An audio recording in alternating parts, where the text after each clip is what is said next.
ওয়ালাইকুম আসসালাম ওয়া রাহমাতুল্লাহি ওয়া বারাকাতুহু। আলহামদুলিল্লাহ ওয়াহদাহু ওয়াসসালাতু ওয়াসসালামু আলা মান লা নাবিয়্যা বা'দা ওয়া বা'দ।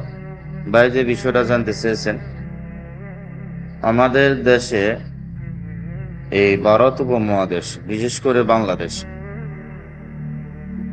অনেক জায়গায় এটা দেখা যায় যে বিষয়টা আপনি বলছেন, যখন ফরজ সালাতের একামত দেওয়া হয় তখনও কিছু লোক পিছনে সুন্নত সালাত নিয়ে ব্যস্ত থাকে।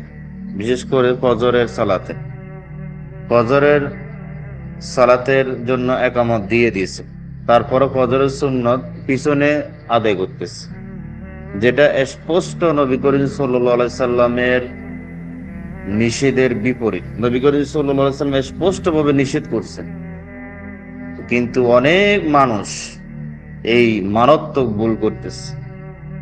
এর কারণ হলো, নামাজের যে ছোট ছোট বইগুলো আছে ওই বইগুলোতে এমন ভাবে লিখছে, তারা মনে করছে যে ফজরের চেয়ে সুন্নত 2 রাকাত বেশি গুরুত্ব, যার কারণে তারা আগে ফজরের সুন্নত সালাত পড়ে, তারপরে ফজরের জামাতে ফজরের সালাতে গিয়ে অংশগ্রহণ করে। ধারণা হলো আগে সুন্নত পড়তে হবে, না পড়লে একবার সূর্য ওঠার পর পড়তে হবে। এই একটা ধারণা তাদের মধ্যে রয়েছে, যেটা মারাত্মক একটা ভুল, মারাত্মক একটা ভুল। কিছু হুজুরদের কারণে এই ঘটনা ঘটতেছে, জনসাধারণ বুঝতেছে না হক থেকে, তারা বলতেছে না জিনিসটা। কারণ বলবে কিভাবে? তারা তো মগজ দোলাই করে রেখেছে, ফিকের কিতাব পড়ে পড়ে তাদের মগজ দোলা হয়ে গেছে।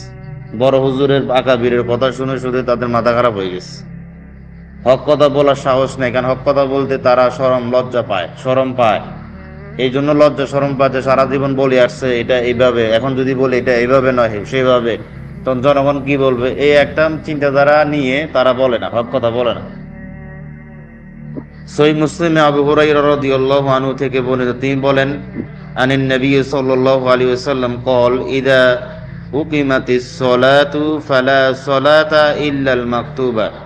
যখন ফরজ সালাতের একামত দিয়ে দেওয়া হয়, ফালা সালাতা, কোনো সালাত নেই, কোনো সালাত নেই। ফালা দিয়ে বুঝাইছে, নির্দিষ্ট করে দেওয়া হয়েছে যে কোনো সালাত নেই, ইল্লাল মাকতুবা, ফরজ সালাত ব্যতীত কোনো সালাত নেই।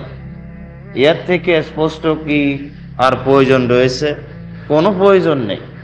আমরা যদি সত্যিকারে মুহাম্মদ সাল্লাল্লাহু আলাইহি সাল্লামকে ভালোবাসি, তাহলে আজকে এই নীতিকে দমন করতে হবে।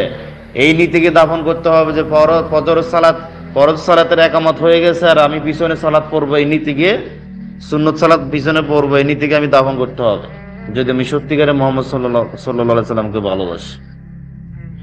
ফরজ সালাতের একামত হয়ে গেলে আর সুন্নত সালাত নেই, কোন সালাত নেই। ফরজ সালাতে অশরিক হতে হবে ইমামের সাথে।